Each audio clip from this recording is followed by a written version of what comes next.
Si tú quieres que tu empresa tenga futuro y tu empresa es familiar, eso pasa porque la gestión de la familia, las emociones, sean las adecuadas. Una empresa familiar no muere por el negocio, muere por las disidencias en el mundo de la familia. En cuanto los hermanos, padre e hijo, no se relacionan bien, lo que provoca el efecto es inmediatamente en la parte de la propiedad. O sea, lo que hay que intentar es ser, primero, claro en tu expresión. O sea, tienes que expresar, porque si no expresas y te lo guardas, mal asunto. En la expresión hay que ser honesto y educado, no levantar la voz. Y yo os diría que el aspecto que a mí me interesa más es la generosidad. En Cantabria, el 92% del sector privado empresarial es familiar. El 70% del empleo del sector privado es en empresas familiares. Y el 60% del valor añadido bruto está en las empresas familiares.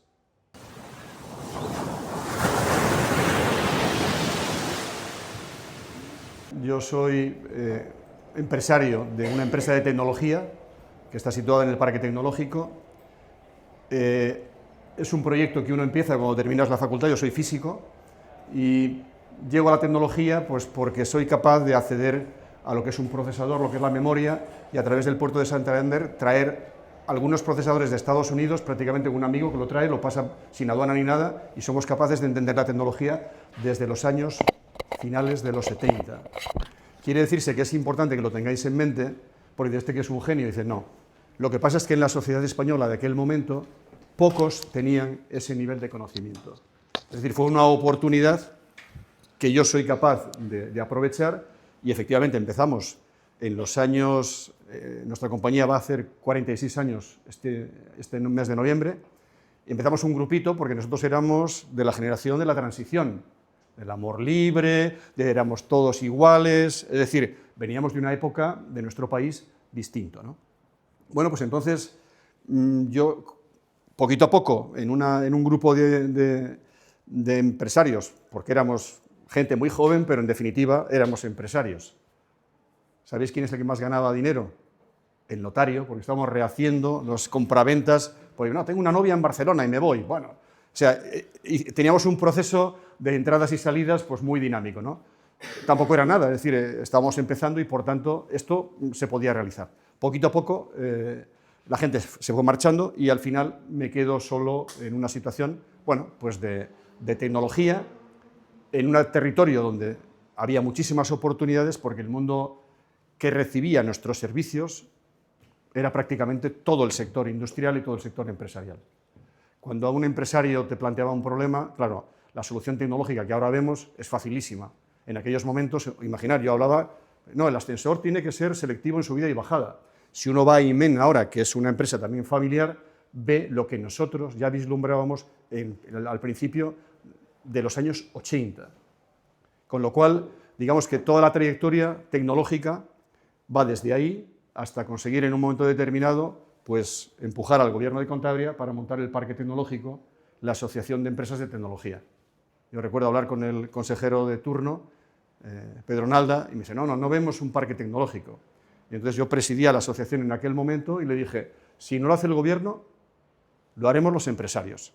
Y en 8 o 10 meses empezaron a aparecer unos bocetos y ahora tenéis un parque tecnológico que viene de aquel descaro y de aquella forma que teníamos de hablar con los políticos bastante demandante, ¿no?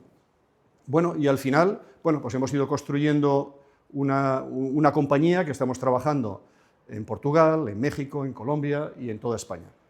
Hoy en día en toda España tenemos cerca de unos 150 centros de investigación, desde el IDIVAL, que lo tenemos acá en Santander, que seguro que lo conocéis, que es donde se hacen todos los proyectos de investigación sanitaria. Y como los IDIVALes, pues estamos en todos los hospitales, las fundaciones y centros de investigación de Madrid, de Barcelona, de Andalucía, de Comunidad Valenciana. Es decir, estamos en centros muy importantes en los cuales aportamos mucho valor, que ese es uno de los aspectos que me gustaría contar. La tecnología en sí misma no es nada, si no sirve para hacer más fácil la vida de la gente, hacer mejor la forma de trabajar, etc. O sea, todo el mundo hablamos de tecnología, del chip, pero lo importante es que te sirva para algo. Bueno, y un proyecto que nace como, pues de un ingeniero o de un físico que es capaz de lanzar esto, hay un salto cualitativo y es la conversión en empresa familiar. Mi hija y mi hijo, los dos son ingenieros de telecomunicaciones. Cuando terminan su carrera, mi hija se marcha a Dublín y mi hijo se marcha a Valencia a trabajar en otra multinacional. Y bueno, cuando yo me reunía en Madrid con mis colegas, me decían que yo debía ser un tío muy raro. Y yo les dije, ¿por qué? Pues porque tus hijos no están contigo trabajando. Oye, yo tengo un proyecto donde yo jamás he pensado en empujar a mis hijos a hacer algo que a mí me motiva. Yo no sé si a ellos les motiva de la misma manera y, por tanto, no entiendo por qué me catalogáis de esta manera, ¿no? Y bueno, pues se incorporan y bueno, pues primero mi hija, que es menor. O sea, las dos son ingenieros de telecomunicaciones, pero mi hija es menor que mi hijo. Mi hijo vive en Valencia, mi hija vive aquí. Y cuando, en su momento, viviendo en Dublín, me dice, oye, ¿qué tal si me incorporo a tu proyecto? Y podéis imaginar lo que representa. Alguien que está trabajando en Dublín, en un cuartel general de Oracle, que es la compañía, una de las grandes del sector tecnológico, dice que se viene a la Galia, a Santander. Y claro, mi mujer me dice, ¿pero no estás contento? Y yo, pues, francamente, estoy preocupadísimo. Porque cuando vienes, mi hija viene con un rótulo que pone, hija del jefe. Peyorativo donde lo haya. Ella me dice, oye, no me importa el salario. Dice, pero es que ganas la mitad. Joder, pues me da igual. Y encima, aquello es el cuartel general donde estábamos comentando con Carmen que había pues, de toda Europa, pues, unas francesas con unos tacones así que paseaban por ahí en Dublín, vamos, de romper, ¿no? Y aquí es con la bota, en la pala y en la trinchera. Es decir, que dice, pues me da igual. Bueno, y la verdad es que dije, oye, pues que empiezas desde el principio y veremos cuál es tu recorrido, como cualquier otra persona de los que estamos. Y bueno, llevaba ya casi 8 meses, 10 meses, un año, cuando mi hijo me dice, oye, esto de la multinacional donde estoy, ya me han dado un premio, no me dejan ir a Estados Unidos porque me obligan a pasar por Suiza. Y dice, mira, oye, si me voy al proyecto, digo, ay, Dios mío, otra vez. Bueno, y la suerte es, bueno, que su nivel de capacitación es muchísimo más alta que la mía y el nivel de autoexigencia que tienen es tremenda. Por tanto, me convierto en empresa familiar. Que parece que es una bobada, pero no lo es.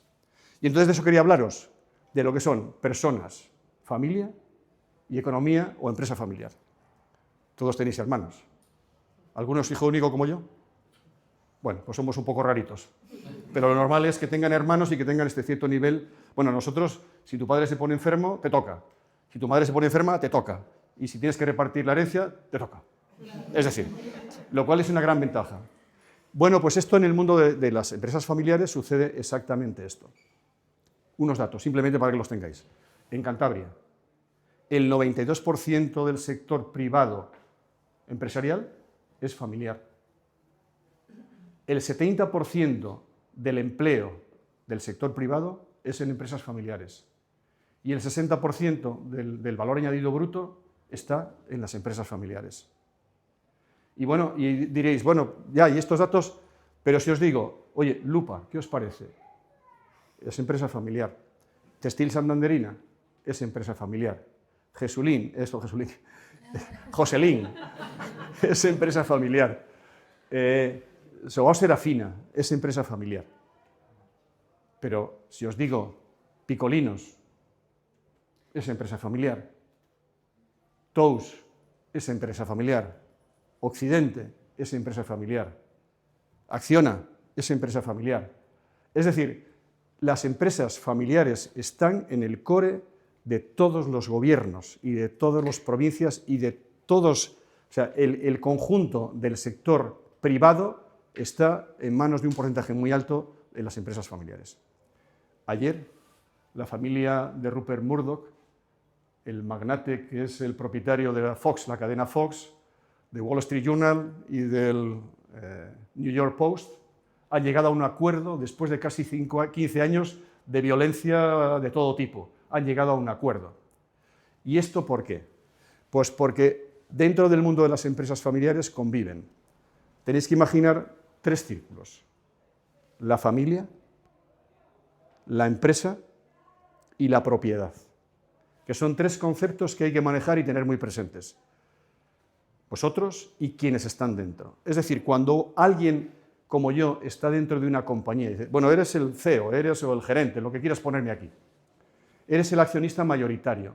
Tú no puedes estar en la empresa diciendo, esta empresa es mía. Tú eres, ¿qué pone aquí? Director de producción. Pues eso es lo que eres aquí. Pero hay un gerente que puedes no ser tú, que puede ser alguien que ni siquiera tiene acciones, que te pueda llegar a despedir. Es decir, que tienes que diferenciar perfectamente el entorno de la empresa, del entorno de la familia y del entorno de la propiedad. La propiedad son las acciones. ¿Qué es lo que ocurre en esos tres círculos? Pues que cuando los vas poniendo, resulta que hay alguien que es de la familia, que tiene acciones y trabaja en la compañía. Hay gente, por ejemplo, que puede ser un cuñado, un yerno, que es de la familia, no tiene acciones, pero trabaja. Hay gente que no es de la familia, no tiene acciones y trabaja. Es decir, que hay un conjunto de situaciones que provocan un mundo de relaciones que es importante gestionar. Entonces, si tú quieres que tu empresa tenga futuro y tu empresa es familiar, eso pasa porque la gestión de la familia, las emociones, sean las adecuadas. Una empresa familiar no muere por el negocio, muere por las disidencias en el mundo de la familia. En cuanto los hermanos, padre e hijo, no se relacionan bien, lo que provoca el efecto es inmediatamente en la parte de la propiedad. Decíamos antes que qué bien se llevarían los hermanos, ¿no? Si hubiera turrón, y le decía a Carmen, pues no sé qué decirte, porque el otro día cenando con una gente ya de mi generación, por encima de los 60, una mujer me decía, mi madre, que tiene más de 90, la digo, oye, fíjate qué bien se lleva esta familia. Y dice, ¿sabes lo que me dice mi madre? ¿Ya han hecho el reparto de la herencia? No sé si alguno tenéis experiencia en repartos de herencia, pero yo las tengo y la verdad es que es un tema demoledor la percepción donde una persona con respecto a sus hermanos con los que ha convivido puede llegar a tener un tipo de comunicación o un tipo de expresión que es realmente decepcionante como persona. Y esto es algo que nos pasa. Por tanto, en las empresas familiares lo que hacemos es contarnos qué cosas nos pasan. Y, por ejemplo, hay aspectos que son cómo se gobierna cada uno de los tres circulitos que os estaba comentando. ¿Cómo se gobierna la empresa? Pues como cualquier otra, hay un comité de dirección y hay un responsable directo y esto tiene que gestionarse de forma absolutamente independiente, haya accionistas o no. Las acciones, bueno, ahí sí, ahí los accionistas son los que tienen que determinar cómo quieren dirigir su inversión, qué cosas hay que hacer y qué no. Y luego viene el mundo de la familia, que es donde está el mundo de las emociones. Y hay que gestionar la relación entre hermanos, la relación intergeneracional y establecer cuáles son las reglas. Porque cuando uno monta una empresa, porque si uno se da de alta como autónomo, inmediatamente tienes tu compañía y tienes unos estatutos societarios, que está muy claro qué puedes hacer, qué puedes vender, quién gobierna, etcétera, ¿no? Pero claro, en el mundo familiar hay aspectos que son un poquito más de sensibilidad. ¿Cuánto tiene que ganar tu hijo si se incorpora a la empresa? ¿Qué posición tiene que tener? ¿Cuál es la relación entre los hermanos? Todo esto hay que gestionarlo. Hay otro aspecto a gestionar que es muy importante y que yo he vivido en primera persona, y es el proceso de transición generacional.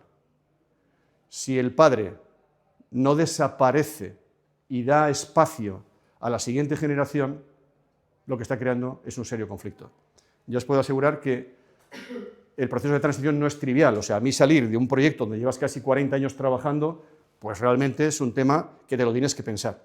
Pero tienes que reflexionar. Primero, ¿tus hijos tienen capacidad para hacer esto? Porque si no la tienen, tienes que ser honesto y decir, mejor que sean accionistas y que aquí venga un profesional a gestionar la compañía. Si lo son, en mi caso, tengo hijo e hija. ¿Quién tiene que gobernar? ¿Quién es el responsable? Son decisiones bastante duras y tienes que explicarle a uno de los dos quién es el elegido y quién no. Y además, tienes que hacerlo con honestidad. O sea, ¿por qué lo haces así? Yo en mi caso lo tuve fácil, ¿eh? Quiero decir que soy muy afortunado en muchas cosas, y en estas también, porque mi hijo vivía en Valencia y mi hija vivía en Santander. Si el cuartel general está en Santander, me resulta fácil decirle, mira, yo no quiero que mi nuera, que no quiere venir a Santander porque es valenciana y muy valenciana, no quiero provocar un conflicto y entonces yo asumo la responsabilidad. Entonces, este tipo de situaciones que se provocan en el mundo de la transición es algo que nosotros, en el mundo de empresa familiar, contamos habitualmente. Y esto que os estoy contando aquí, hace poco lo hemos hecho en un podcast que es La Ingobernable, que son 2 horas de conversación, que si queréis ver un poco las cuestiones que pasan en las empresas familiares son enormes, ¿no? Y luego hay otro aspecto muy importante que es la preparación de las siguientes generaciones. O sea, para nosotros, yo tengo 5 nietas, todo chicas. Lo que queremos es que estén bien formadas para que sean lo que quieran ser. O sea, repetimos el mismo esquema que con mis hijos. Oye, mis hijos que hagan lo que quieran y luego veremos si son al final accionistas. Es que soy bombera. Pues va a ser bombera y quiere ser bombera. Otra que quiere saltar, otra que quiere ser médico y nadie quiere hacer un seguimiento de lo que se llama el legado. En el mundo de la empresa familiar todo el mundo habla del legado que recibes de alguien y que tienes que transmitir a la siguiente generación. Bueno, esto es, desde mi punto de vista, cuestionable. Si tus hijos asumen la responsabilidad, para mí, adelante. Pero no debe haber Claro, lo que os decía de mis amigos, que me decían, oye, tú debes ser un tío muy raro. ¿Qué es lo que me pasa ahora? Pues que soy la envidia de todos ellos. Dice, joder, tú sí que te lo montaste bien. Dice, ¿yo? Sí, tus hijos han estado en multinacionales, se han formado y ahora vienen a tu proyecto. Ahora soy muy listo. O sea, antes era, pues os puedo asegurar que ninguna de las dos cosas. Ni antes yo tenía intención de que viniesen, ni ahora soy tampoco el más listo del mundo que dice, no, claro, los mandantes fuera. Que es una de las recomendaciones que ahora hacemos a la gente joven. Muévete fuera, lo que habéis hecho todas. Cuando habéis ido a Madrid, te mueves en un despacho, te mueves con otro grupo, y después, cuando tengas ese nivel de madurez suficiente, vente, monta tu empresa, hazla crecer, colabora con otros y emprende tu propio camino. Es decir, que la preparación de las siguientes generaciones es un tema verdaderamente importante. Y de esto, lo que es la asociación de empresa familiar, os puedo asegurar que es un auténtico lujazo escuchar a personas que vienen de otros territorios y cuentan su experiencia de cómo gobierna la familia. Nosotros hemos constituido una cosa que se llama el Consejo de Familia, donde decidimos, oye, ¿los hermanos tienen algo que decirse? Que se lo digan aquí, de forma abierta, honesta. ¿La madre tiene algo que contarle a los hijos? Cuéntaselo. Y hemos incorporado dentro de este Consejo de Familia a alguien que nos conoce bien y que en ocasiones levanta la mano y nos dice, oye, dices, tienes que. Y hacemos ese nivel digamos, de supervisión conjunta, pero hay que hablar. Entonces, hay que hablar, hay que ser honesto en lo que expones y luego hay que ser, bueno, consecuente con las decisiones tomadas de forma colectiva. Yo, como soy de la generación, como os digo, de la transición española, vivíamos con pocos zapatos, dábamos clases particulares, hacíamos muchas cosas bastante colaborativas. Yo en la facultad recuerdo que no había ni biblioteca. Nosotros pasábamos los apuntes, hacíamos fotocopias. Somos de esa generación que hemos sobrevivido dentro de unas circunstancias que ahora digo, ¡jo, qué mal está esto! ¡Ah! Por favor, vivimos en la gloria. O sea, que ojo, que vivimos en un contexto donde realmente estamos usufructando el trabajo de otras generaciones, como nosotros, nuestra generación, usufructó el trabajo de los padres y abuelos, que aquellos trabajaban 12 y 14 horas y no se les movía el flequillo, ¿eh? Es decir, que estamos viviendo generaciones y ahora esto es un auténtico lujazo. Por tanto, sí que el reto es importante, sí que los temas están complicados, pero realmente yo os animo a emprender. Estábamos comentando también que, oye, eso de tener una estrategia donde quieres llegar. Yo soy producto de la fortuna, de estar en el momento adecuado, cuando pasó el tren. Sí que es cierto que tienes que estar preparado para correr los 1500 metros, sí que cuando nadie hablaba inglés en Cantabria, pues yo hacía los esfuerzos por irme a Inglaterra, por moverme. Es decir, que depende mucho de la actitud personal. Y luego sí que es cierto que yo siempre he tenido un cierto descaro.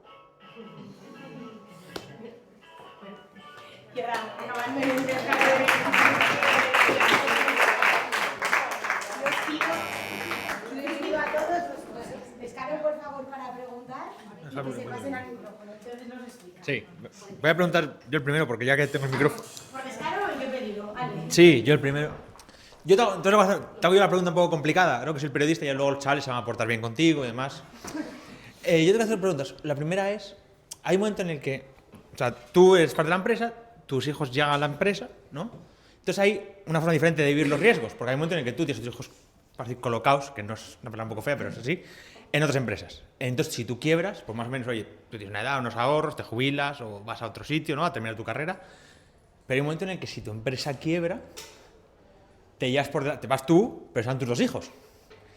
¿Cómo se asume esa diferencia de riesgo de tener a toda la familia dentro? Que es algo que a mí me daría cierto respeto. Y luego una segunda es porque quiero preguntar por tu mujer. Tu mujer, por lo que he entendido, no está dentro de la empresa, pero no deja de ser la madre de las 2 criaturas.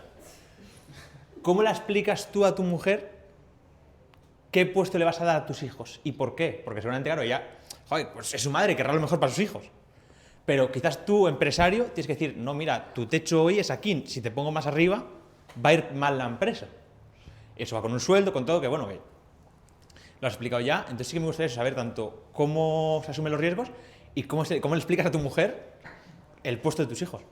Bueno, pues vamos a empezar por el final, porque aquí hay que poner en valor a mi mujer, que como os puedo contar en nuestro consejo de familia, ella cuando entran mis hijos por la puerta sabe lo que le pasa a cada uno. O sea, no necesita ni preguntarlo. Y por tanto, ella les percibe tanto como yo. Y cuando yo digo, oye, tenemos que tomar una decisión. Pero ¿sabes qué pasa? Que quien tiene que tomar la decisión es quien sale. Y esta es la que me tocaba a mí.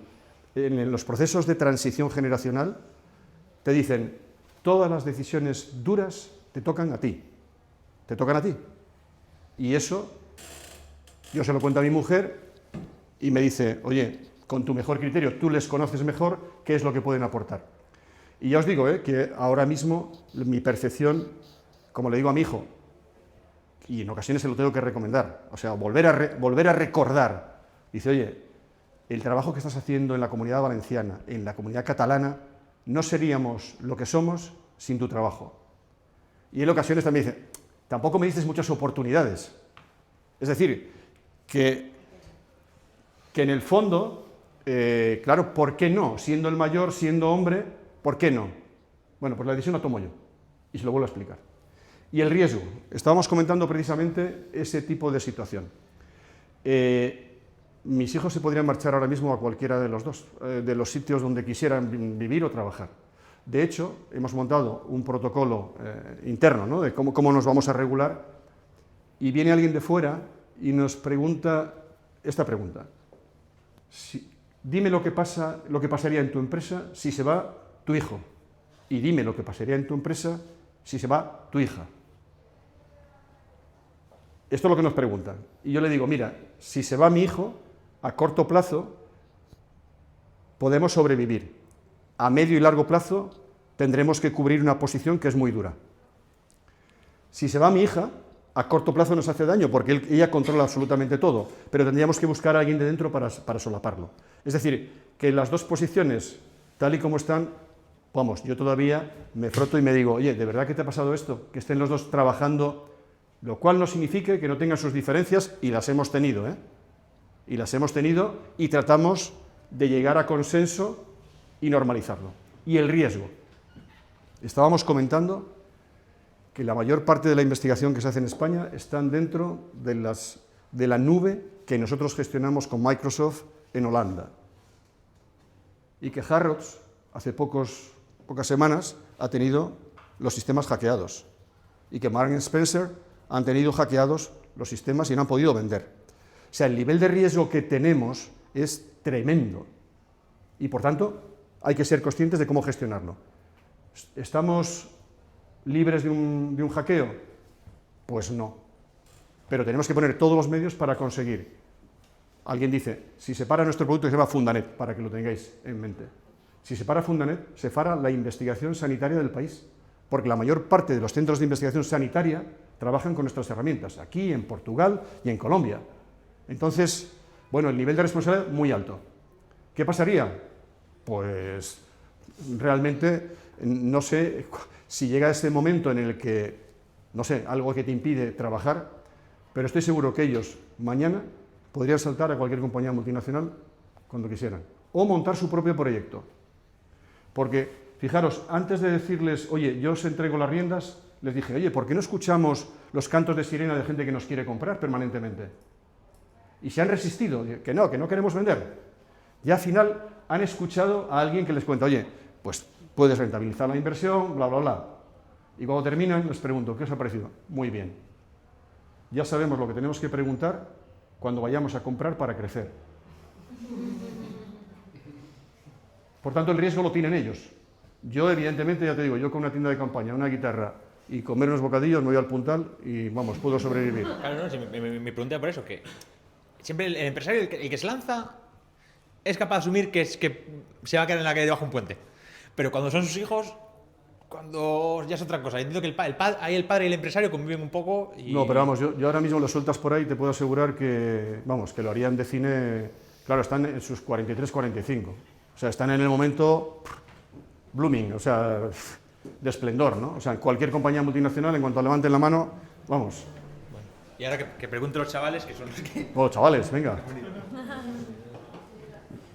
Bueno, ¿que te anima, hombre? Sí, sí, a ver. Toma. Espera.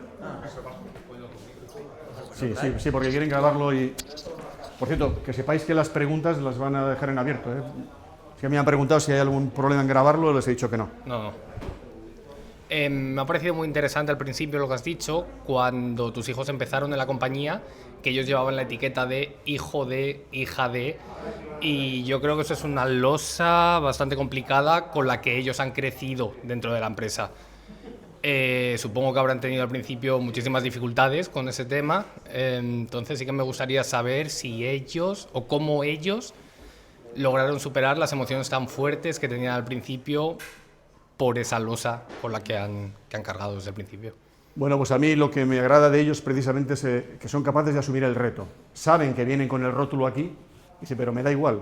Dice, pero es que ganan la mitad. O sea, fíjate, vienen con el rótulo, ganan la mitad y encima vienen a un sector que desconocían. Joder, pues empezando desde el principio, bueno, yo todavía me quedo perplejo. Yo he visto la trayectoria y es, vamos, para mí es fantástica. Y luego la sombra, claro, la tienes al principio, pero ahora viendo las fotos, ahora sabéis que las fotos nos dan por el año, hace 10 años, cuando ya hemos decidido que mi hija tiene que liderar, hay que preparar a la compañía. No basta con decir, bueno, pues tú te sientas aquí y se acabó. Hay que preparar a la compañía. ¿Por qué? Porque en un proceso de transición, dice, el padre es un tío que es un campeón. En absoluto. Pero la hija, vamos a saber qué es lo que hace. Y el hijo, esto ya, ¿qué va a pasar? Entonces hay que explicarles cuál es nuestro proceso de transición. Y dentro del proceso de transición está en que yo desaparezco. Físicamente no puedo ir a la compañía. Ya no estoy en el comité de dirección. Ya no decido exactamente cómo se va a hacer, a quién contratamos. No estoy ahí. De hecho, en mi casa, mi mujer, que es la más lista de todos, me dice, oye, me ha dicho tu hija que no vas ya a la compañía, que ya no vas a Semicrol. Digo, no. Dice, oye, pues tendrás que comprarte una casa, porque aquí los dos no cabemos. Claro, ella me ha visto hacer proyectos en remoto. Y dice, tú eres un pesado, coges el teléfono, revolucionas a un montón de gente. Aquí la chica que viene a limpiar a casa, no la dejas limpiar en el... Dice, oye, mira, casi mejor vete y déjanos en paz. Y desde luego tampoco puedo ir a Semicrol, porque la sombra de la persona que sale es enorme. Y por tanto, si yo quiero proteger mi patrimonio, lo mejor que puedo hacer es hacer las cosas bien y desaparecer. Y es lo que hago, me quedo a medio camino y desde luego... ¿Y cómo te diviertes? Pues de muchas maneras. Mira, hoy estoy con esta historia. Dentro de 15 días voy a estar en Murcia contando lo mismo a un montón de empresarios. Presido la empresa familiar que llevo 5 años y es demandante, muy gratificante porque estoy con los 2.000 empresarios más grandes del país. Y te sientas con ellos y te cuentan su vida. Lo de Picolinos. Juan Perán. O sea, tú ves Picolinos y dices, bueno, fíjate qué empresón. Juan Perán, él lo cuenta y sale en público y te lo dice. Yo he sido cabrero en Albacete. Joder. Y mi madre, para darme una oportunidad, me manda a Valencia a hacer zapatos. Vamos, le manda, no sé si en Valencia o a Elche, en Alicante, y allí aprendo a hacer los zapatos. ¿Y sabéis por qué la compañía se llama Picolinos? Porque Juan Perán, claro, es un hombre de la época de la posguerra, con poca alimentación y condiciones climáticas duras. Y él lo cuenta. Dice, mira, yo cuando iba en las promociones de los zapateros de Elche y de Alicante a Italia, ¿cómo lo llamaban? Picolino.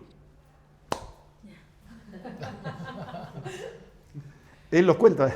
Es que es muy curioso porque él lo cuenta y dices, joder, pero os puedo contar empresarios que dices, joder, fíjate qué empresa tienen. Pues todos, o una gran parte, desde orígenes lo más sencillos que os podéis imaginar, ¿eh? Ese es el mundo de la empresa familiar. ¿Tenías una pregunta? Yo. Sí.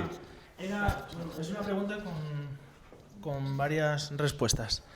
Me voy al inicio de cuando empezaste. ¿A qué años tuviste tu primer empleado de la microempresa que montarías, me imagino, que montaras? Sí, al principio éramos todos socios. O sea, nosotros ya digo, éramos de la generación, socios. todos éramos socios. Y entonces el que ganaba, como os digo, es el notario, que se marchaba uno, volver a escriturar a uno, bueno, de este tipo, sí. Bien. Pero luego cuando empezamos, joder, pues yo te diría que es, no sé, en los años, no sé cuándo es esto, pues 82, 83. ¿Y estos, por ejemplo, tenían más edad que tú o eran menores que...? No, que menores. Menores. Vale. Y como consejo, ¿cómo gestionarías tú a empleados que sean más mayores que tú, por ejemplo, con 30 años? Pues si tus hijos ahora gestionan a gente... O sea, Claro. tus hijos, por ejemplo, ¿cómo gestionan a la gente que tienen pues muchísimos años de experiencia dentro de la empresa? Y no sé qué tipo de relación pueden llegar, si es directa, si les mandan directamente. Bueno, a ver, han convivido durante mucho tiempo. O sea, mi hija y mi hijo han convivido con los más senior, pero he visto que ahora han contratado también gente más senior. O sea, van incorporando gente de otras edades. Yo creo que lo que tienes que exponerle a cualquier persona con independencia de la edad es el proyecto. Decirle qué estás buscando, qué rol tiene que jugar, hacer bien la selección, porque es un tema muy importante saber esto, que alguien que contratas en la empresa familiar, comentábamos también anteriormente que alguien está dispuesto a comprar otra empresa por un importe superior porque no quiere la rentabilidad inmediata, lo quiere a medio y largo plazo. O sea, los empresarios, cuando tú estás buscando una persona, hombre, lo que estás buscando es que tenga recorrido profesional, pero puede tener más edad que tú. Y en la relación, el comportamiento, pues normal, de gente profesional que puedes trabajar, o sea, con un proyecto y enseguida lo ves, ¿eh? Y sí que hay gente, evidentemente, con más... Por cierto, nuestro perfil, y también es importante trasladaros este mensaje, nuestro perfil era todos técnicos, o sea, todos sabíamos programar, bases de datos, etcétera.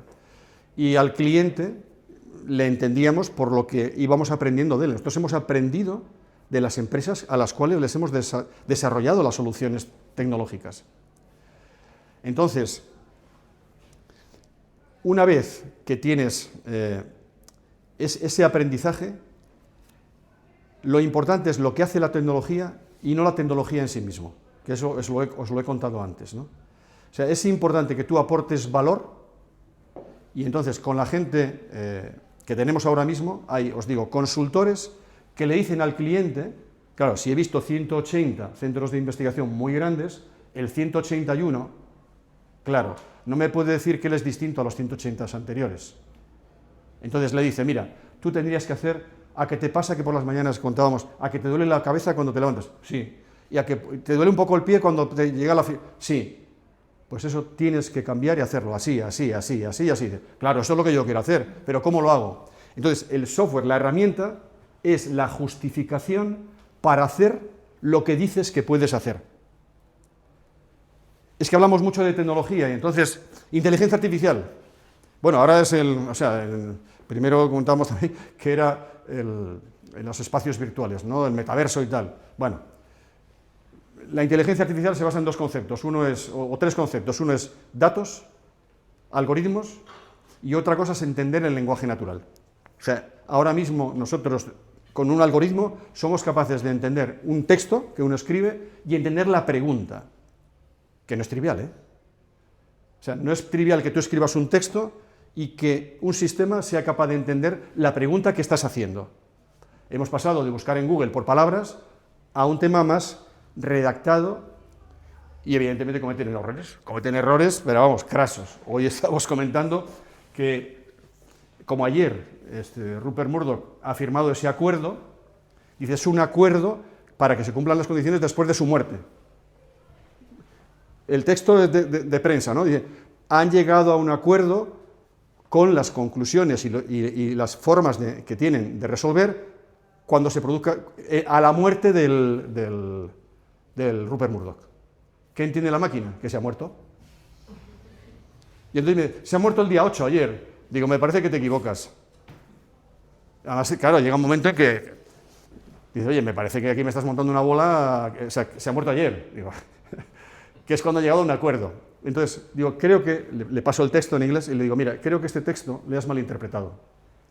Y entonces dice, sí, claro, lo he malinterpretado. Y entonces busca donde hay otra serie de bulos, porque en algún momento se ha quedado con algún bulo que decía que había fallecido ya y había desaparecido con 94 años. Es decir, manejamos algoritmos, datos y el lenguaje natural que somos capaces de entenderlo cada vez más. Por tanto, la tecnología no puede ser solamente eso, es ¿y qué? ¿Y a mí qué me resuelve esto? Cuando veamos estamos también en el debate, ¿no? Cuando uno ve una radiografía, pues, bueno, ves una luxación de hombro, pues ¿qué es lo que te pasa? Cuando la máquina va escaneando millones de radiografías y le vas diciendo, mira, aquí le pasa esto, aquí le pasa esto, aquí le pasa esto, la maldita máquina lo que hace luego es proyectar las imágenes de 100 y pico millones. Nosotros hemos estado vendiendo durante un tiempo un sistema de electrocardiograma en el móvil.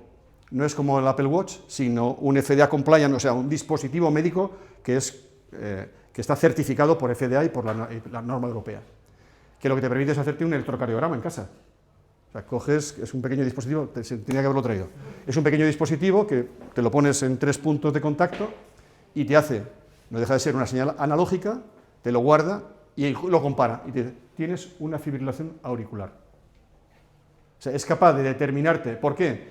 Porque cada vez que yo me hago un electrocardiograma, sube a la nube y hay millones y millones de electrocardiogramas y los patrones de una señal analógica enseguida se ve, porque además el electro tiene una serie de variables que se controlan perfectamente. Entonces, ¿quién puede hacer la revisión de los electros de un TAC? Las máquinas. Pero me tienes que demostrar que el análisis que haces es correcto. No me digas que sí, hago análisis de imagen, ya. La previsión del tiempo, ¿qué os parece?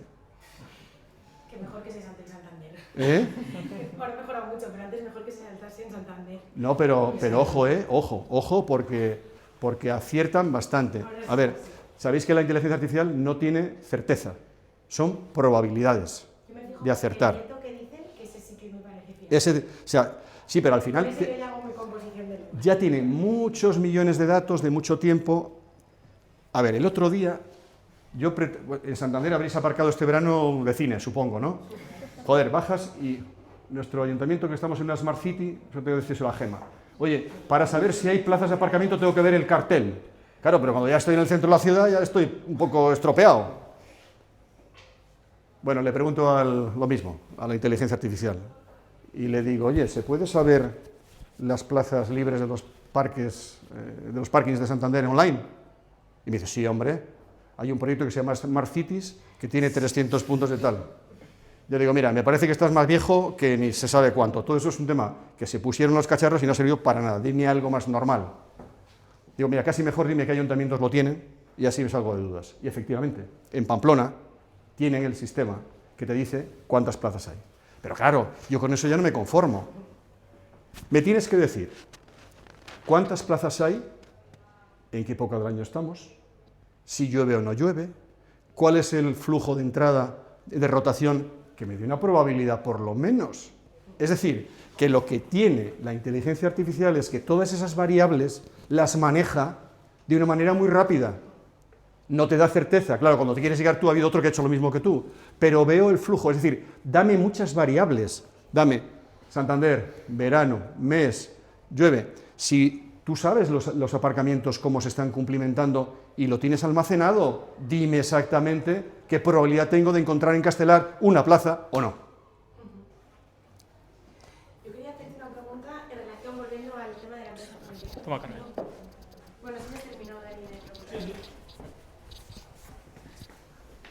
Mi pregunta, quizá como jurista que soy, y tengo ese sesgo, vosotros, dentro de la asociación y como empresario familiar que eres, ¿tenéis algún protocolo tasado? ¿Reguláis, por ejemplo, la entrada de los cónyuges, de los familiares, qué tipo de criterios, no, porque la recomendación es que se vayan fuera, vale, pero ¿ponéis requisitos tasados para incorporarte al negocio familiar o no? Porque entiendo que existe el problema del hijo que no quiere asumir el legado, que es un problema, pero también habrá hijos que dirán, oh, yo me subo a este tren que funciona.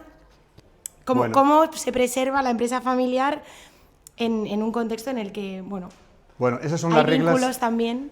Las reglas, o sea, cómo funciona una empresa, como os digo, está en los estatutos societarios. ¿Quién es el liderazgo, quién vende y quién compra? Hay otro apartado que es lo que se llama protocolo familiar, que son las reglas parasociales, de cómo nos tenemos que comportar. O sea, los hermanos, ¿quién puede trabajar en la empresa? Regulémoslo. Siempre que estemos de acuerdo. ¿Pueden trabajar los cónyuges? Regulémoslo. ¿Qué retribución tiene que cobrar cada uno de los hijos? Regulémoslo. Por ejemplo,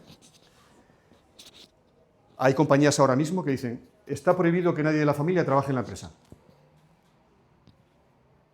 ¿Quién ha sido? Los de Puig, los de las colonias, que también es empresa familiar, ha salido a bolsa, y los que están en cuarta generación. Nadie puede trabajar en la empresa familiar, todos accionistas. Tened en cuenta una cosa, el concepto de empresa familiar tiene ventajas fiscales por el hecho de que si tú tienes entre todos los miembros de la familia un 20% de las acciones, se te considera empresa familiar. Y esto es muy importante cuando hay procesos de transmisión o de sucesión empresarial. ¿Por qué? Porque los gobiernos lo que pretenden es que no se destruya el tejido empresarial de ese 92%, porque si a un ganadero le dices, oye, tú tienes un patrimonio de 4 millones, porque tienes aquí unos praos, unas vacas y tal. Digo, sí, joder, tengo 4 millones de patrimonio, pero no tengo 400.000 euros para pagar en impuestos si se lo quiero dejar a mi hija. Con lo cual hago es, lo vendo todo, me lo pulo y a correr, a ver quién hace algo con esto.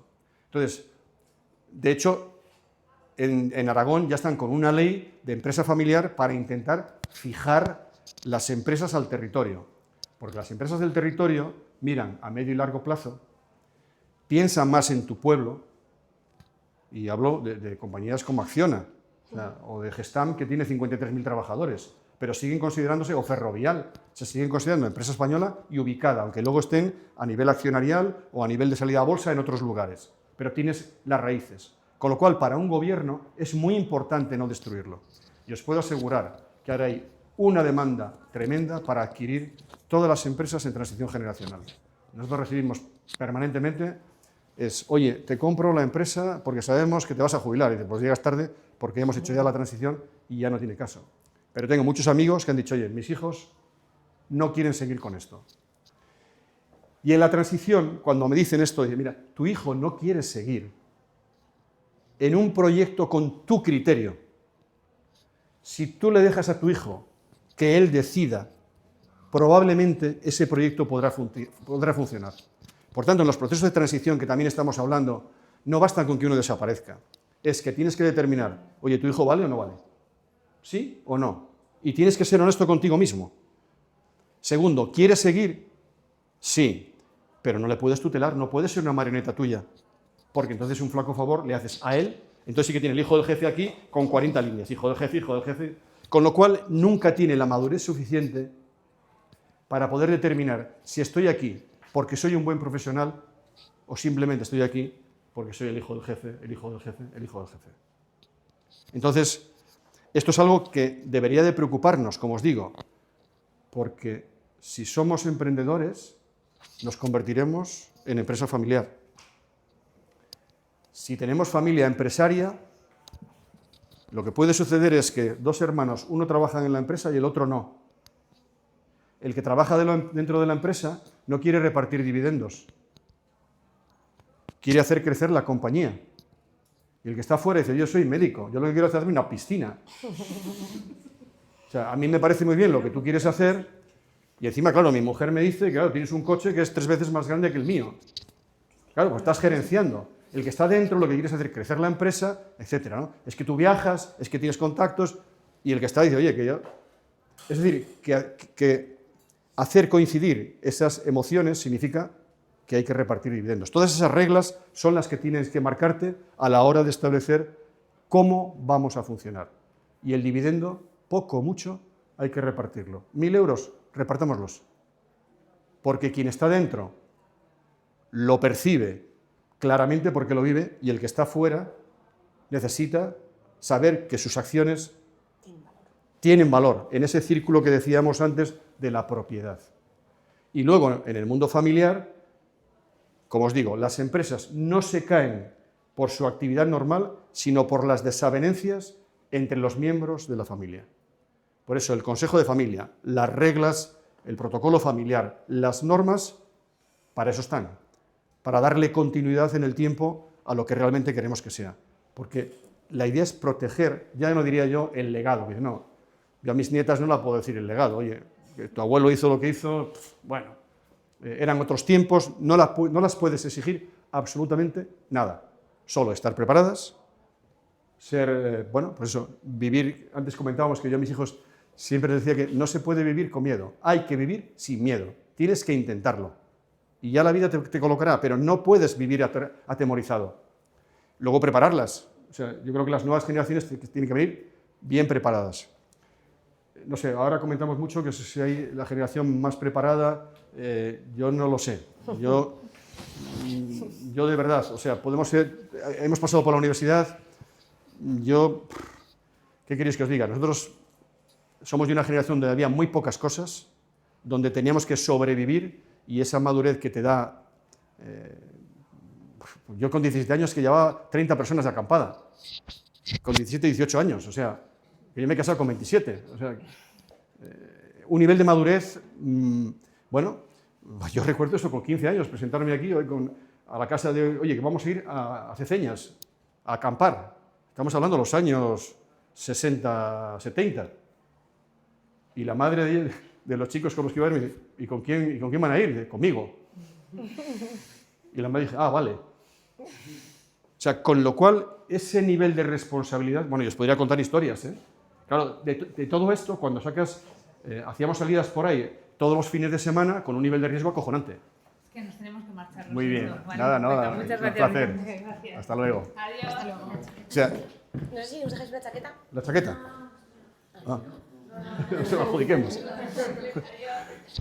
Y cuando asumes esas responsabilidades, vamos, yo me he visto en situaciones muy complicadas. O sea, cuando asumes responsabilidad sobre un colectivo, pues yo recuerdo venir de una salida de un domingo, y cuando llegamos a la estación, pues llega la policía armada, aquellos, los grises, ¿no? Dice, aquí han tirado una botella y han matado al guardabujas de Maliaño. Y yo, que tendría 17 años, digo, el responsable de todos estos soy yo. Dice, ¿sí? Venga. Y entonces he desfilado por la estación de aquí del tren con dos guardias con los fusiles, uno a cada lado, y ellos dos seguís sentados. Entonces, cuando asumes, claro, y dices, joder, qué atrevido, tío. O sea, afortunadamente, luego, claro, luego las madres de la gente que nos estaba esperando dicen, pero hombre, este chico y tal, ¿cómo tal? Bueno, al final ya, bueno, que parece ser que no lo habían matado. Yo recuerdo porque estaba preparando las milicias universitarias, digo, joder, me va a caer aquí un marrón. Total, que bueno, no lo habían matado, luego ya no lo habían dado, ya luego, bueno, y luego, claro. Desde el punto de vista de la Asociación de Empresas Familiares, ¿cuál crees que es el factor que hace que una familia y una empresa se mantenga unida? Bueno, a ver, tratas de poner el concepto de estar unido,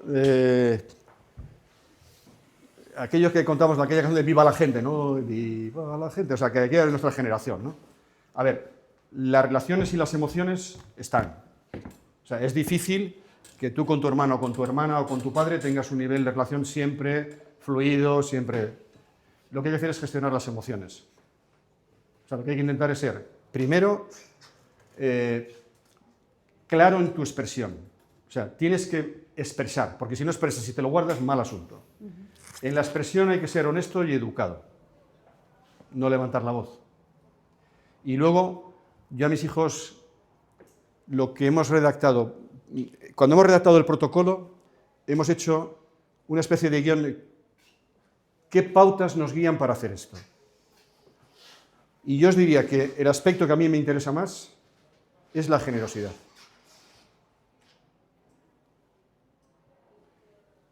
Sé generoso. porque eso facilita mucho las cosas. No me llevo bien con mi hermano, no me llevo bien con mi hermano. Yo he asistido también en relaciones familiares, ¿no?, a temas de herencias, esos que os decía, y bueno, mi recomendación es, mira, hacerlo rápido y ser generosos. No te preocupes que si yo tenía, joder, que si la casa, que si mis emociones... Pones las emociones encima de donde quieres, y eso, y si las haces prevalecer sobre las emociones de tu hermano o tu hermana, pues claro, eso salta como el rosario de la aurora. Entonces, dentro de esas pautas, es decir, hablémoslo, seamos honestos, transparentes. Que no me gusta, oye, que no me gusta. Bien, o sea, ya sabes cómo opina. Tienes que hacerlo de forma educada, sin levantar la voz, poniéndote en los pies del otro, o sea, ponte en los pies del otro.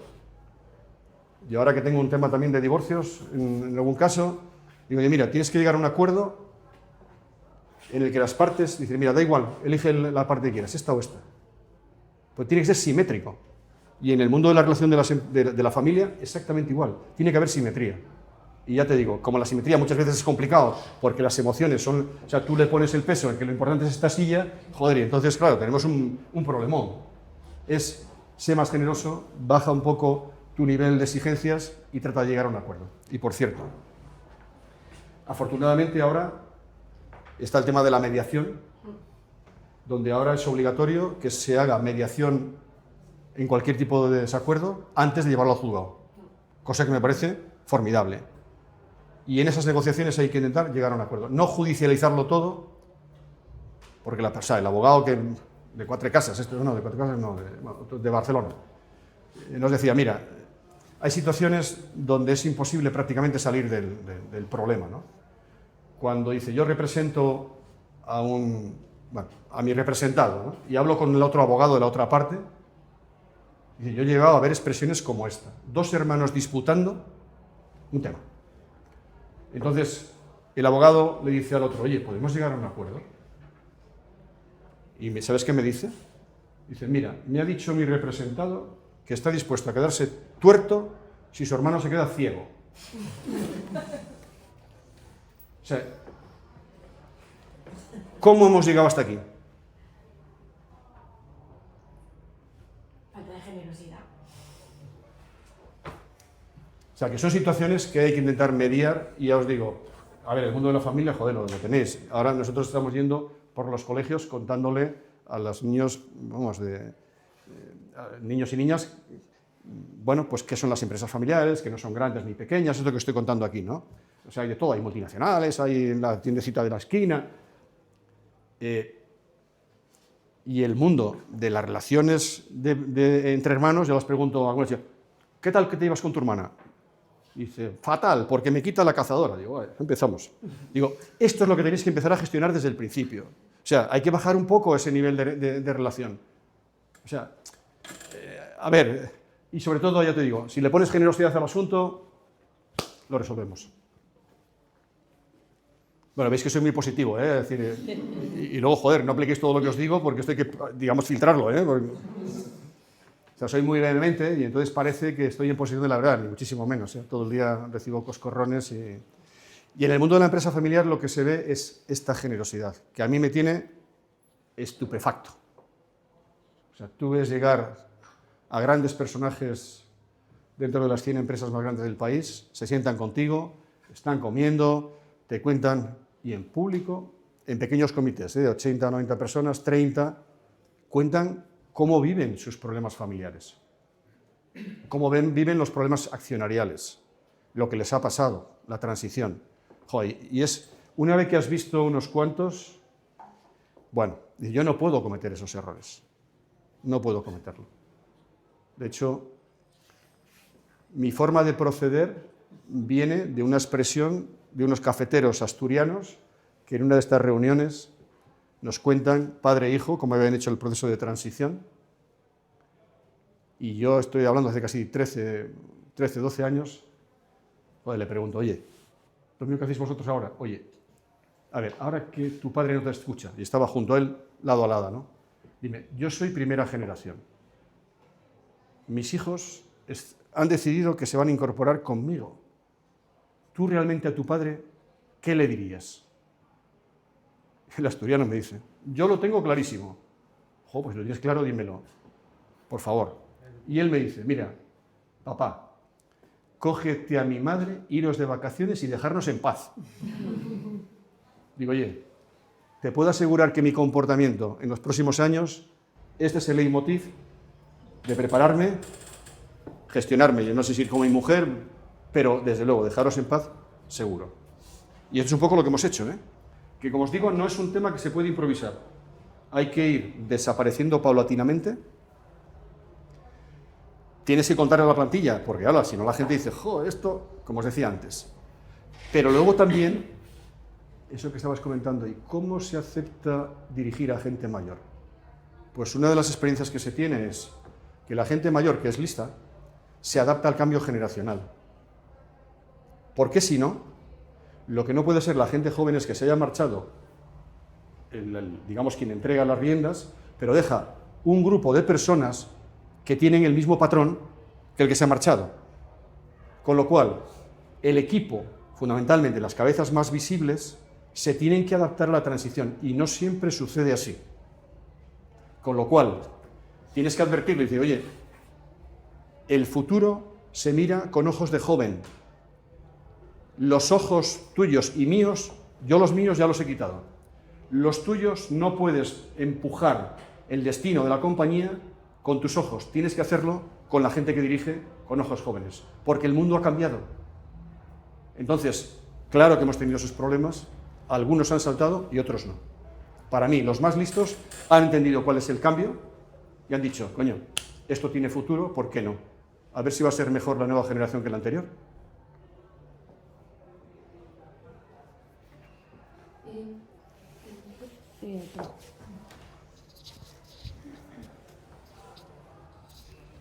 Vale, yo hablando un poco de las nuevas generaciones, o sea, yo sí que veo que igual entre las personas más jóvenes hoy la gente tiende mucho a lo que es la comodidad, ¿no? O sea, tú igual preguntas, ¿y tú qué, o sea, después de hacer la carrera, qué pretendes hacer? Y muchas de las respuestas es opositar para tener un trabajo fijo y un sueldo fijo, ¿no? Pues, ¿qué le dirías a esos jóvenes que igual están un poco ahí como en la balanza, ¿sabes? Entre opositar o que igual puedes llegar a tener alguna idea y empezar a emprender. ¿Sabes? ¿Cuál sería como tu consejo para esas personas jóvenes? A ver, yo creo que eso es algo que cada uno tiene que determinar. Yo del modelo público, por ejemplo, yo he estado dentro del sector público, ¿eh? O sea, yo he sido profesor universitario, cuando termino la carrera me he quedado de penene, de glorioso penene, 3 años. Luego he estado trabajando en la empresa privada en País Vasco. Luego he sido funcionario del Gobierno de Cantabria a media jornada, porque era así, solo se trabajaba de mañana, claro, os podéis imaginar. ¿Qué coño hago yo trabajando de mañana? Pues claro, trabajaba de mañana, de tarde, sábados y domingos. Y después, en un proyecto absolutamente propio, dedicado full time, ¿no? Os puedo asegurar que el lugar donde me encuentro, donde me he encontrado más contento es cuando eres dueño de tu destino, como dicen los británicos. Quiero ser dueño de mi destino. Y no, vamos, es que me he divertido mucho. La verdad que he tenido muchísima suerte. Por eso decía que soy producto de la casualidad y de la fortuna. Ahora la gente joven puede hacer lo que quiera. Yo veo a la gente dentro del sector público, nadie que esté contento. Es como una resignación cristiana de estar allí, todos echan pestes del propio aparato. Digo, joder, pero tienes un buen salario, ¿no? Pero todo el mundo está enfadado. Digo, pero coño. Y yo te puedo asegurar que cuando he estado dentro, me he marchado porque, como os digo, de la transición, yo pensé que era Superman para cambiar el sector público desde dentro. Y me marché porque dije, esto no tiene solución. Os puedo asegurar que cuando, vamos, veníamos de las máquinas de escribir, y yo dije, joder, que esto hay que cambiarlo, tíos. Y bueno, empezamos con los primeros ordenadores, desplegándolo. Y bueno, pues contábamos a la gente un poco lo que queríamos hacer, los proyectos. Y cada vez que teníamos que hacer una presentación había que bajar la pizarra. Bueno, pues ya las ordenanzas que eso no era de su trabajo. Joder, nosotros que yo llevaba corbata, entonces, yo lo de la corbata, que oye, vamos, nosotros la bajamos. Entonces, es un modelo que es uno de los temas que como país tenemos que hacérnoslo pensar. El sector público, desde mi punto de vista, ya te digo, yo me he marchado de allí, Pero bueno, cada uno puede tomar las opciones que sea. ¿Que es más cómodo? Sin duda. Sin duda. Que la responsabilidad es la que tú quieras asumir. Pero yo creo que el país necesita otro perfil. Necesita gente que emprenda, gente que arriesgue, gente que tenga éxito, gente que genere empleo. Y esto es un poco lo que... Claro, te doy mi visión, ya digo, es que he sido de todo, ¿eh? He sido profesor y de la universidad también marché porque digo, esto no es lo mío. En la empresa privada he estado encantado cuando no era por cuenta ajena, y desde luego el sector, esa pasada por el sector público pues me ha permitido conocer muchas cosas, ¿no? Entender lo que son los presupuestos, cómo se ejecutan. Me he divertido mucho también, ¿eh? O sea, pero una vez que estás dentro, joder, te lo pasas.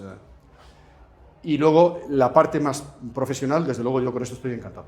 Y yo recomendaría, oye, si tenéis un atisbo y un poquito de ganas, el país necesita ese nivel de emprendimiento y de generación de riqueza. Hay que generar riqueza para luego gestionarla. Y hay que estar de los que lideran, generando riqueza. Pero esa es mi visión, ¿eh? Me ha gustado tanto la respuesta que me da ganas de dejarlo aquí. No sé si alguien más tiene alguna pregunta, pero de broma, ¿eh? Por favor, no quiero cantar la libertad de preguntar a nadie. Ah, pues sí. Tenemos una más. Dos. Espera.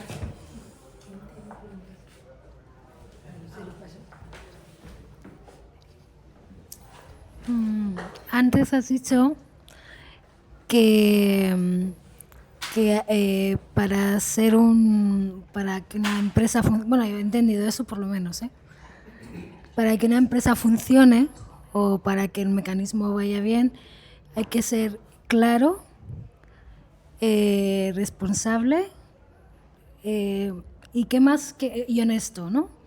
¿Qué más? O sea, para que una persona, tú, ¿qué consejos o qué valores has inculcado a tus hijos? O sea, ¿qué crees que es importante? Os comentaba. En una empresa, para que, no sé si me estoy explicando. Sí, pero... sí, perfectamente. O sea, tienen que ser ellos mismos de entrada, ¿eh? O sea, yo tengo 5 nietas y son distintas las 5. Y mis hijos igual. Hay aspectos como, no hay que vivir sin miedo. Prepárate en lo que tú quieras, prepárate. Tienes que ser capaz de vivir por ti mismo. Y desde luego, en el mundo de las relaciones entre la familia, o sea, tienes que ser honesto con lo que cuentas. Y en tus relaciones en tu propia familia, porque tengo un cuadro ahora que hemos comprado en Inglaterra que dice, las familias son como los árboles. Todos tienen la misma raíz, pero las ramas se mueven en diferentes contextos. O sea, múltiples direcciones, unas se curvan. Esto es la relación de familia. Somos distintos. Y por tanto, ¿cómo casar esas emociones? Como te digo, hay que ser transparente, hay que ser honesto en lo que cuentas, hay que llevar las emociones y hay que ser generoso. Yo necesito ser un poco generosos. O sea, ¿tú dirías que las empresas que funcionan en la actualidad tú dirías que es por eso? Sí, bueno, luego tienes unos aspectos puramente empresariales. Si hablamos de la familia, hablo de esos contextos. En el mundo empresarial hay que tener determinación. O sea, quiero hacerlo y lo voy a intentar. Y esto es muy curioso, porque cuando lideras un grupo, la gente dice, joder, no sé si vamos... Bueno, esto me pasaba subiendo a la montaña. Dice, no, ya llegamos. Y dice, joder, cada vez que íbamos con él siempre llegamos hasta que conseguimos llegar. La determinación en un proyecto depende mucho del liderazgo de quien lo lleva. Y claro, la experiencia. Puedes cometer un error la primera vez, si no el resto de la gente no te sigue. Pero si te han visto determinado en 3 proyectos que han sido de éxito, joder, el cuarto eres capaz de llevarte a todo el equipo del tirón. Y no solamente uno, ¿eh? O sea, cuando hablo en primera persona, joder, cuidado que nosotros somos un montón. Ahora mismo hay 85 personas, 85 titulados superiores con un nivel profesional que para mí es de chapó. Y yo cuando voy a la oficina de cuando en cuando para alguna reunión, joder, a mí me gusta estar con gente joven, como hoy. O sea, hoy sí que me he dado el baño de energía recibiendo a la gente joven como vosotros. Placer. No sé si Dani quieres hacer la última pregunta, porque Bueno, minuto pues arriba, lo he minuto contestado abajo. con lo de intentarlo. Te iba a preguntar que si hubiera habido mucha diferencia el haber montado hace años con lo exclusivo que eras a montarlo ahora. ¿Sabes qué pasa? Que tengo 73 años. Claro, con la competencia. No, es la determinación. No es la determinación. Todavía hago cosas, pero no implicando a más gente, ¿no? Todavía, bueno, hago actividades donde trato de hacer lo mejor que sé. Pero claro, hay otro aspecto que no lo hago. Sí, estamos montando un family office. O sea, dentro de lo que es la organización, estamos montando algo, una matriz para hacer inversiones en otras cosas. Y entonces ahí voy a asumir ese otro papel. O sea, en el día a día, joder, me cuesta... Antes viajaba a Colombia y viajaba a México y viajaba y... Joder, el cuerpo se te va quedando menos flexible, ¿sabes? Entonces, a ver, cada cosa en su momento. Lo cual no quita para que... Bueno, todavía hago cosas interesantes, ¿no? Pero lo que es la parte de negocio, mi rol va a ser gestionar, pues eso, los dividendos que obtenemos, que nos repartimos para hacer crecer la compañía y en algún momento tener la oportunidad, teníamos el proyecto de desembarcar en Estados Unidos, pero joder, es que hay tanto trabajo en España que no nos da el resuello. Y curiosamente no hay perfiles profesionales, ¿eh? Esto es la paradoja de nuestra sociedad. O sea, la gente no tiene empleo y nosotros... No, sí los hay, ¿eh? Sí. Pero como... O sea, de hecho, estamos haciendo algunos proyectos con el ayuntamiento para formar gente y mi hija ha dicho, oye, hay que cambiar la palabra. No necesitamos gente. Necesitamos gente cualificada y competente. Digo, coño, qué matiz. Y estamos dispuestos a pagar más y no a coger gente desde el principio porque es un trabajo del carajo y que la experiencia que tenemos... Hombre, algunos sí, ¿no? A ver, es la paradoja que tenemos. O sea, nosotros ahora mismo tenemos más trabajo del que podemos asumir y bueno, de situaciones, pues eso. Tenemos 1.500, 1,5 millones de trabajadores de baja todos los días en el país. Es decir, no sé qué está pasando, pero esto no es una buena señal. Hay que mejorar la formación. Pero lo de las bajas es la actitud, no es la formación. O bueno, la formación, yo de la universidad no quiero hablar porque es la mía y la quiero mucho, ¿no? Pero hay otras universidades, vemos lo que está pasando y, joder, no acabamos de encontrar o sea, al final te das cuenta que lo que estás demandando, o sea, tienes a alguien con capacidad y actitud con C, o sea, alguien listo, que le traes y tiene actitud, vamos, has encontrado un tesoro. Ya lo aprenderás, si esto estamos todos en la inteligencia artificial. No, ya lo irá cogiendo, no pasa nada. Pero es la actitud la que nos mueve. Y como sociedad cántabra somos un poco acomodaticios. Sí, con muy poco se vive muy bien. Es que se vive tan bien, joder, que claro... Paseo por ese dinero, 0 euros, todos los días. A ver, esto es nuestra sociedad, ¿no? Entonces es cozy, es un entorno, una sociedad, joder, confortable, cómoda, etc., ¿no? Pero bueno, aquí llegan los moldavos, a mí me tiene curioso, o sea, es un tema muy curioso, ¿eh? Y han comprado casa, ¿eh? Joder, aquí hay gente que viene de fuera y compra casa. Yo, de hecho, los empleos que tenemos son moldavos, porque aquí no hay gente profesional para trabajar. Y unos cracks. Y vienen y lo que le eches. Hay que hacer esto. Y tiran para adelante, sepan o no sepan. ¿Eh? ¿Y le has conseguido contratar? No, autónomos. Emprendedores, los moldavos. Fijaros, es que la gente, yo no quiero yo quiero que me pagues por lo que hago. O sea, lo mismo que mira, es lo mismo que la tecnología. La tecnología, ¿qué es? No tengo ni idea. Pero a mí, ¿qué me aporta la tecnología?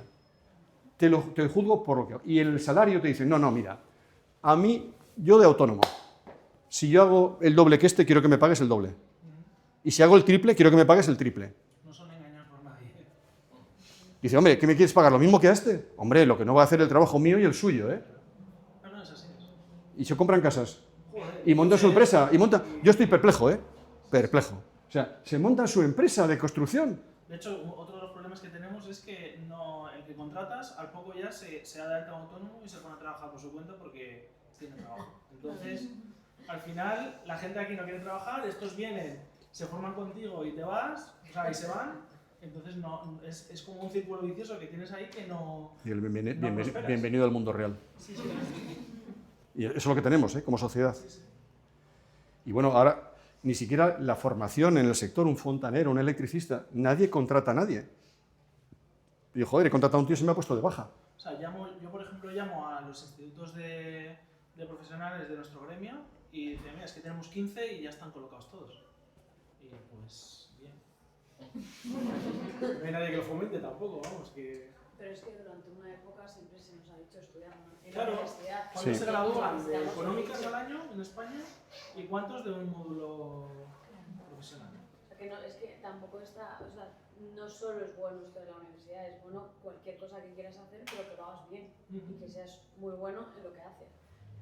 Pero nosotros, es que es del sector tuyo, sí. Entonces, al final, pues nosotros necesitamos gente que trabaje con sus manos, que lo haga bien. No, y el que lo haga mal, pues también porque necesita... Es que Estamos en ese punto. Entonces, dices, bueno, pues ya irán caminando. Pero... Bueno, yo me preguntabais, igual me haría un buen fontanero, o un buen electricista. Claro, sí, ahora mismo te faltaría... Ganarían muchísimo más que muchos... Vamos, bueno, nosotros tenemos en la compañía, hay gente de FP que gana más que los titulados superiores. La gente que tiene mucha experiencia y se ha cultivado solo, o sea, la gente de FP, de las generaciones que nosotros hemos ido contratando, muy bien, muy bien. El mundo universitario, nos falta un hervor ahí. Contacto con la vida laboral. Ya os digo, actitud, con C. Quien tiene actitud tiene todo el futuro por delante. Y da igual que seas fontanero, que seas electricista, que seas economista, que seas físico o lo que queráis. Bueno, ha llegado el...